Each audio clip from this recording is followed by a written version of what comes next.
New Hangout on Air. My name's Sibel, and today I will answer your questions regarding selling and pitching AdWords to your customers. In our last Hangout on Air, we introduced the methods of getting a new client on board. So you're an agency, you need new people, you need a new client, you need a new business. How do you approach them and how do you get them? After discussing the methods of doing so, we have received a couple of questions from your end, and that is why I'd love to answer those questions for you today. So let's get started. The first question we received is, should I use my credit card or my client's credit card as a primary form of payment? That is a very good question. So we have a lot of agencies that usually handle more that usually make the client use their form of payment for the child accounts. If you're in agreement with the client on that, that is not something wrong.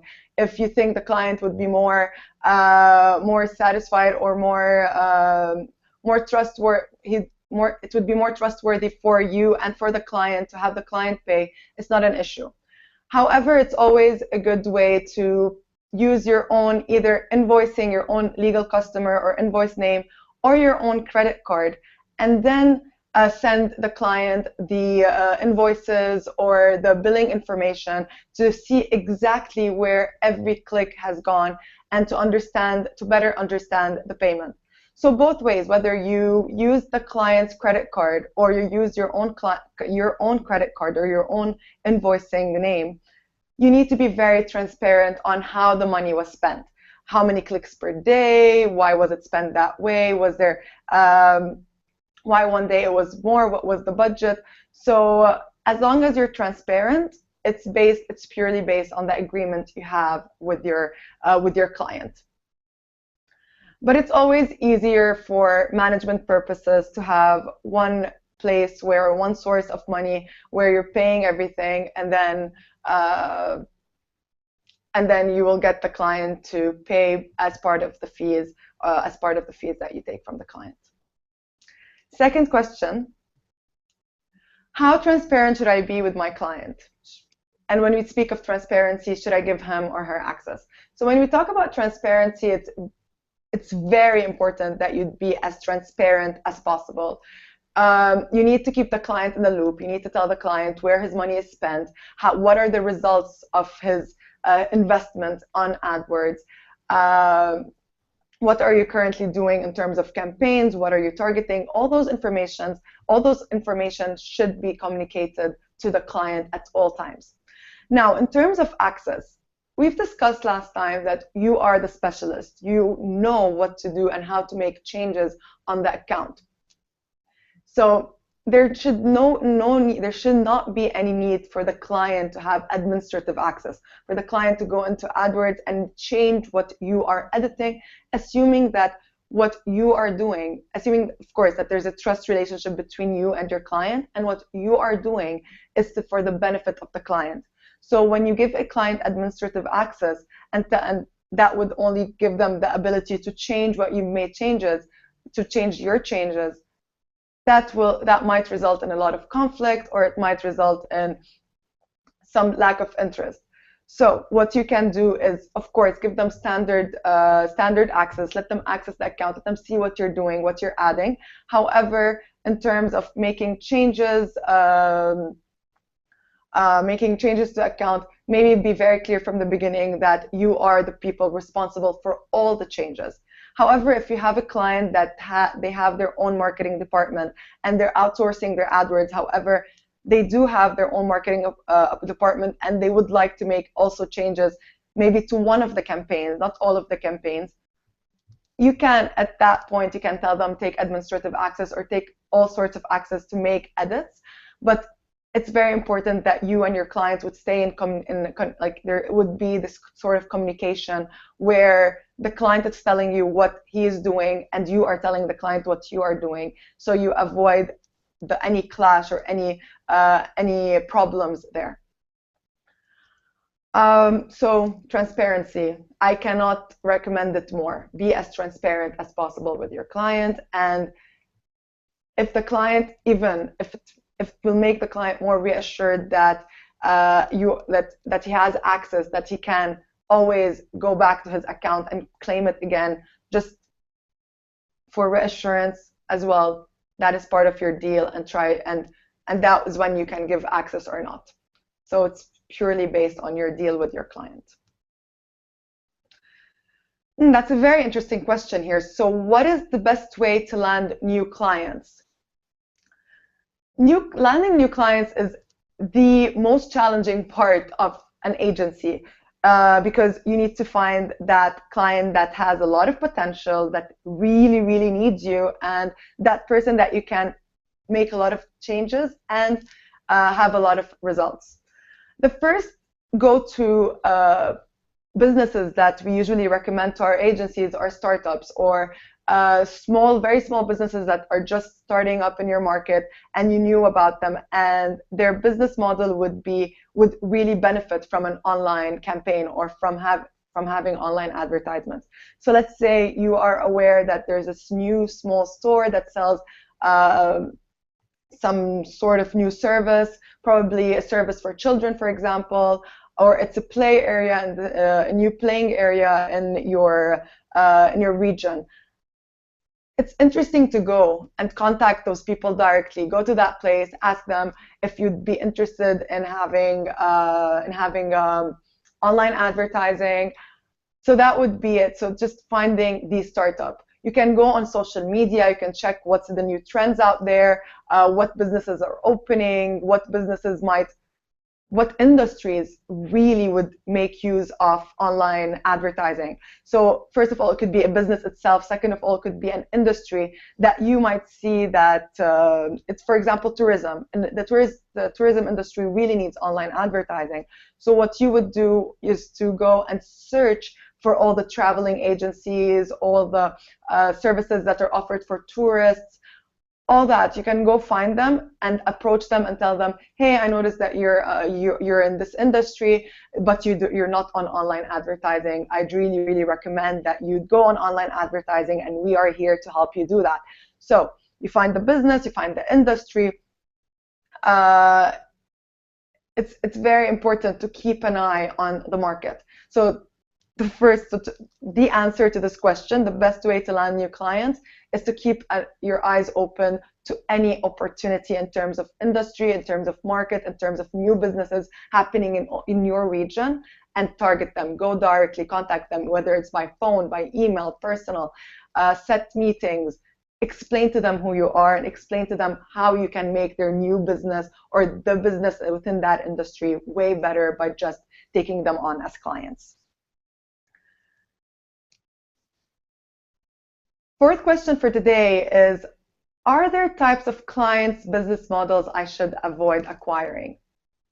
So you found out, you noticed in your market that there's so many new businesses, so many businesses that might benefit from online advertising, and you want to reach out to them.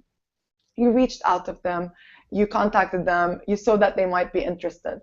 However, there are certain flags that you as an agency need to see when you're getting on a new client. A lot of people might benefit from online advertising, but some clients might not. Some clients might benefit from more traditional advertising, more offline advertising. So those clients you need to not acquire. Having a business that does not require a lot of online advertising would not give you as much results and would not make you such a credible agency at the end. So it might result in not acquiring the results that you as an agency want to acquire. So first of all, if the client is not, or there's no need for AdWords or online advertising at this stage for the client, avoid taking him on.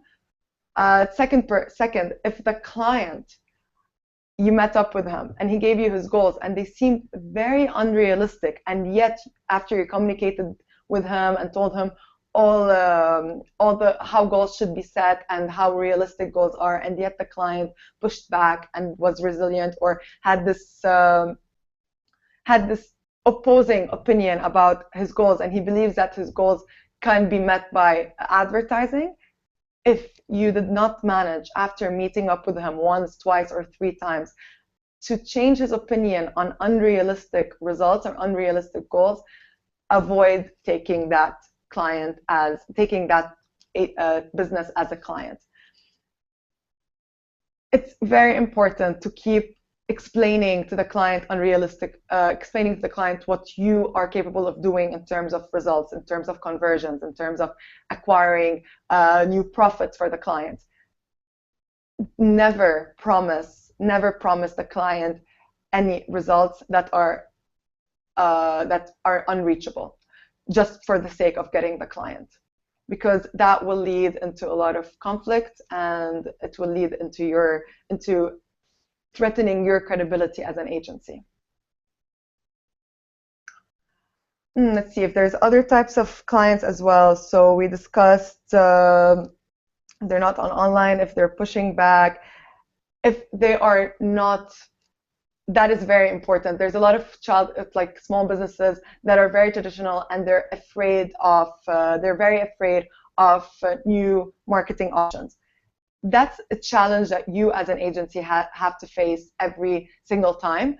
But if you were not able to change the client's mind in terms of what is new, best approaches for the client, new approach, and the client kept saying no, or kept pushing back that what they are doing is correct, but what you're proposing is wrong, as well avoid having a relationship with such clients if you were not able to convince them. And everything I'm saying right now is after you've tried communicating and you've tried selling the whole service once, twice, or 3 times also. So it's not from the beginning, but if the client kept on pushing back and is not willing to have any, is not willing to make any changes, and is holding a lot on his own marketing strategy as well, avoid taking as a client. The most important thing that you need to look into when you are looking into this potential new customer's AdWords account, or you're looking into the website and you notice that they are selling a service or product that AdWords policy does not allow, for example, like weapons, for example, do not go there. Do not take that the business as a client, because that will result into having the site suspended, having the AdWords account suspended, going into a bit of trouble. So study the client. Make sure to know who they are. Make sure as well that their account was not suspended more than once for any risk or policy issues. You need to make sure that you're taking on a client that will not result in loss of investing in that client just because of a product that might not be within that is not allowed to be advertised within AdWords. That is very important as well. If they have a really bad website, for example, and you communicated that, and they're not willing to change the website, and it can get and it could be a landing page that will not get a lot of results, make sure you communicate that, and make sure if you have a lot of pushbacks to take a step back and not take that business as a client.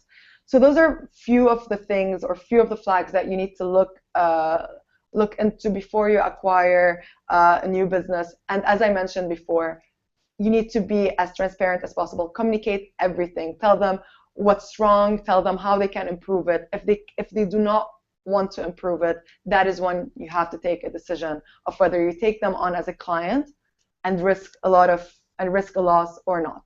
So it's all based on communication.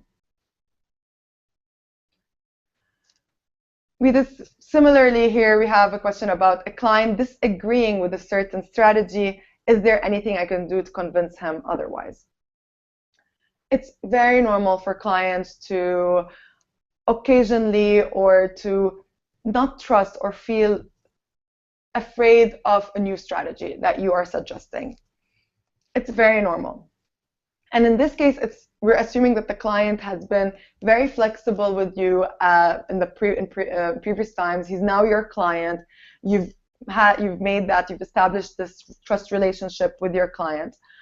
However, at the point while you're working with them, they disagreed about something, a new strategy. What you can do here is use the experiment option within AdWords. For example, you tell them that, hey, I find that this strategy, which involves increasing your cost per click by 10%, for example, and targeting mobile devices by this amount and by this percentage, and it involves having 4 ads that says that. We believe that this strategy will get you more results. However, the client disagrees. So what you can do is, within AdWords, you can show them that you will have the current advertising method running normally and simultaneously have an experimental campaign where you make all the changes that you suggested. You run them and you put budget on both. And you can also set that you want 50% or even 80% of the budget to go to only to the normal campaign, to the way the campaign has been running for a while now, and the remaining parts would be set to the experiment. Since your client might have access to the account, he would go in, he would see that you've set an experiment versus a normal one. And then after, let's say, 2 to 3 weeks, you could tell the client, you go to the client, you show them the results. You have the reports, you have the numbers, everything is there. If you notice that the conversions increased, sales increased, profits were better by your new strategy, then your client cannot but say or but agree with what you've had or what you've given as a suggestion or as a strategy. It's very important that you keep the client in the loop. So whatever changes you make, it shouldn't be as an experiment if you'd rather not go through there.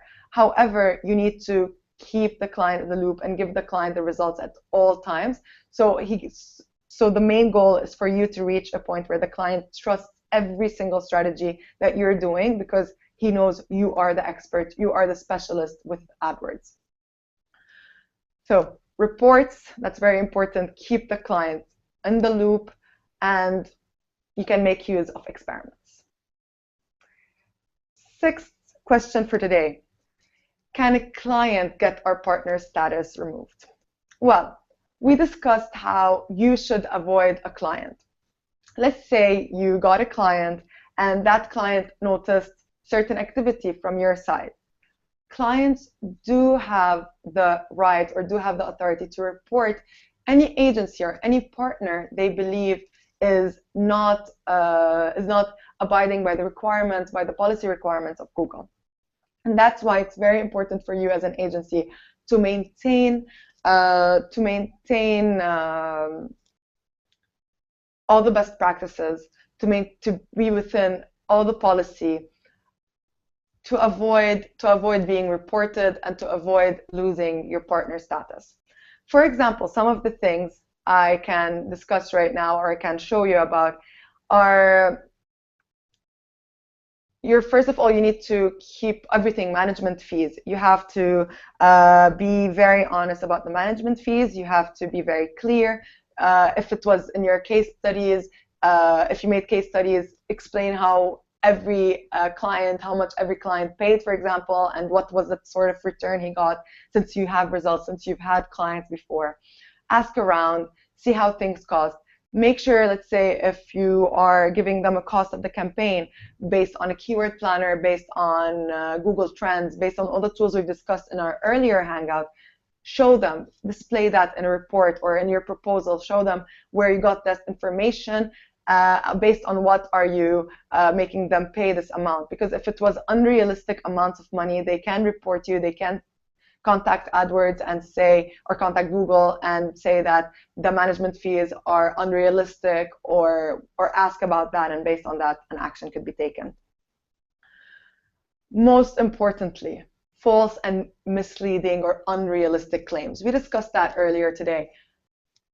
Don't. Just make sure you are very clear and you are setting realistic claims or realistic goals to the client.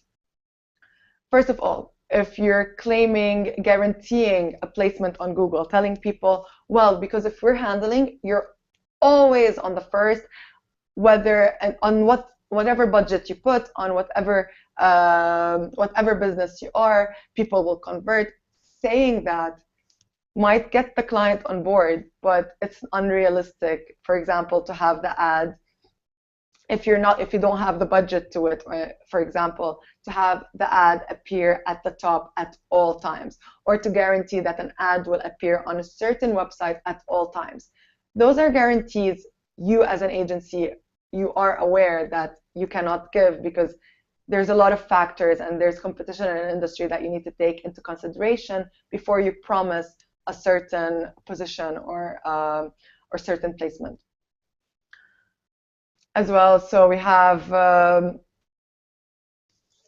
as well, like claiming that you can give them free stuff, free promotions just because you're an agency when you can't, for example.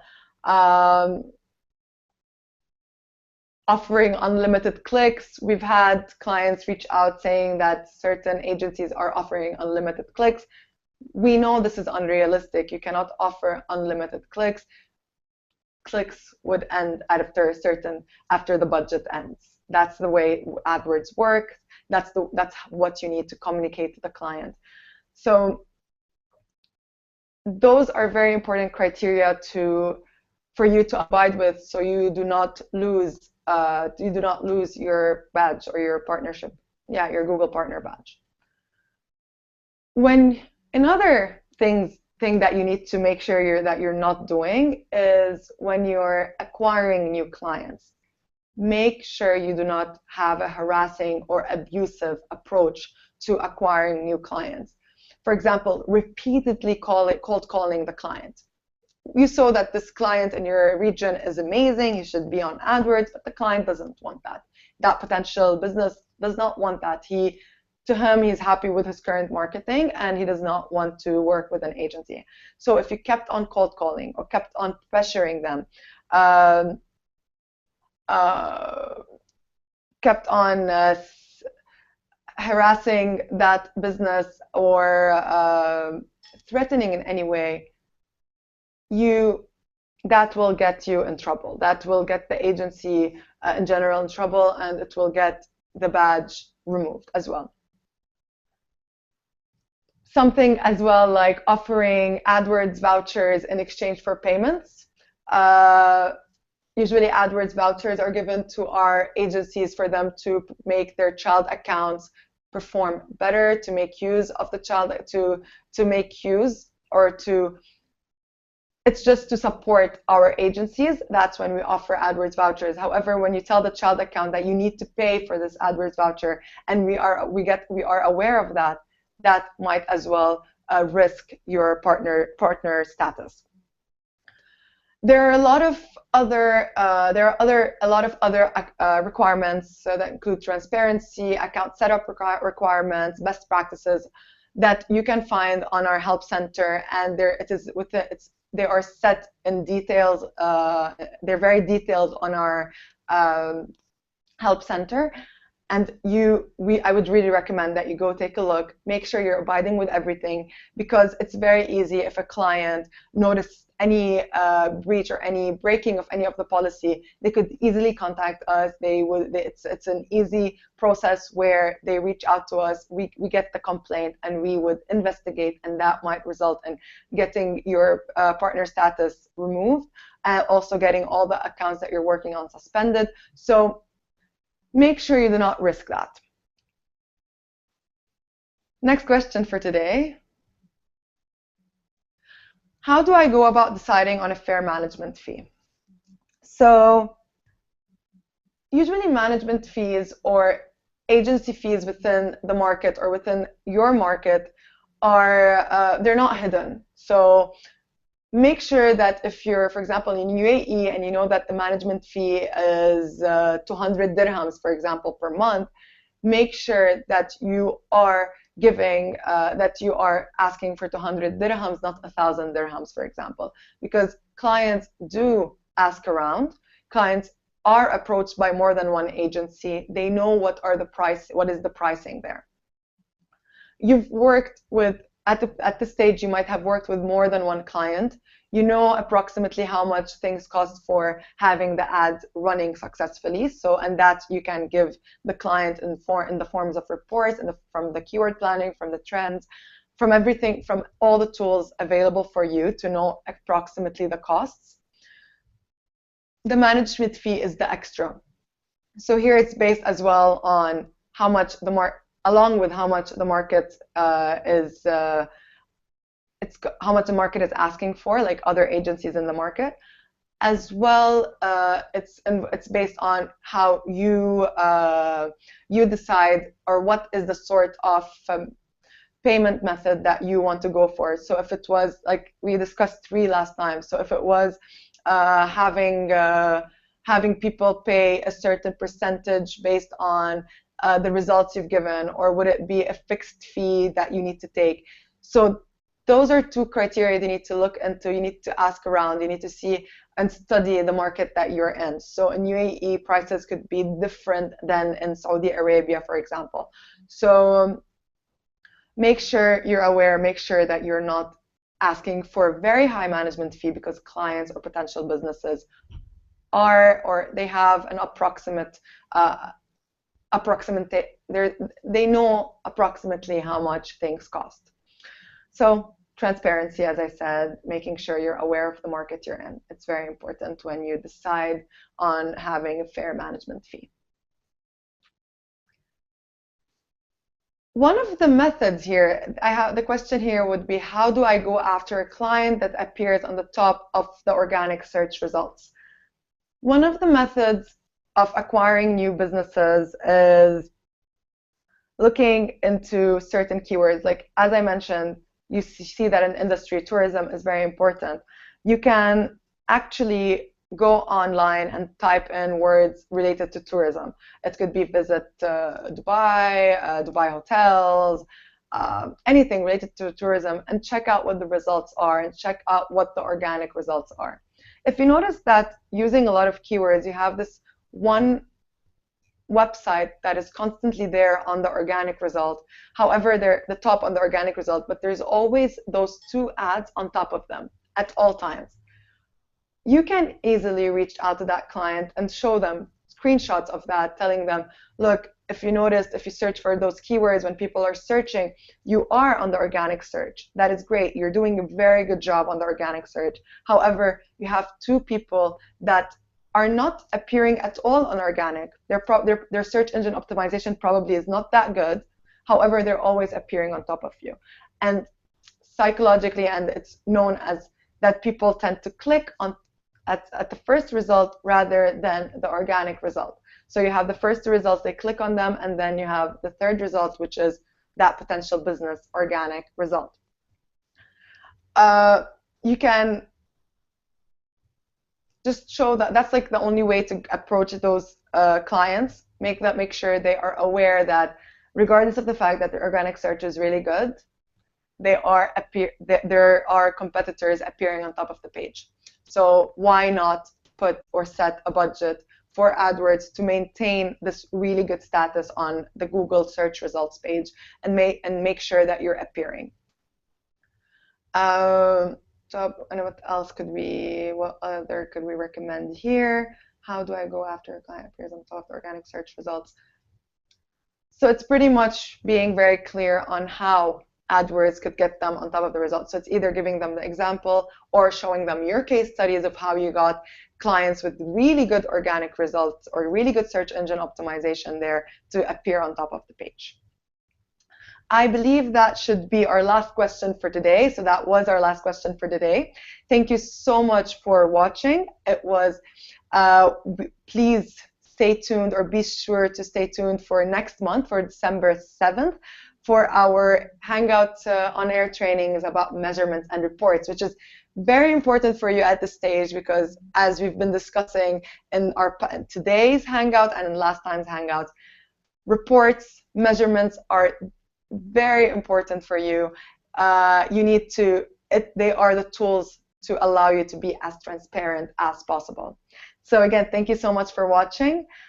If you have any questions, please do reach out to us on our Google Partners Arabia page through the hashtag AskArabia, Also, if you have any questions that you'd like to have an answer on spot, please do contact us on our support lines. You can give us a call, you can email us, and you can chat in at any time, and we would be there to support you or answer any of your questions. Thank you so much, and goodbye.